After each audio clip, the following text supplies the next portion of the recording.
For today's video guys, magtrabaho na to guys. So ngita tag sideline kay murag pait man kayo walay sideline. Gahapon din man nagsugod og kuan o trabaho. Wala na ako na videoan kay nabili ng cellphone. Tapos mo na mong gitrabaho gahapon. Kaning padulong dito sa tumoy. Mo na mong gitrabaho gahapon. Dira padulong dito sa tumoy.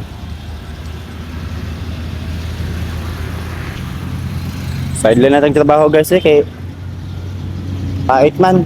Baka man tayo pang load. Lamang galing tayo video mabuhat pero dili man po na ma-upload kay baka tayo load. Kuan na lang ta, sideline na lang. Ano yun ang kinabuhi guys. Kailangan dito mo ning kamot. Kalisod ko kayo. Okay na laban gyapon ta perminti kay mo man ato ang kuan rule sa kalibutan mintas buhi. Pagitag pamaagi na para mabuhi.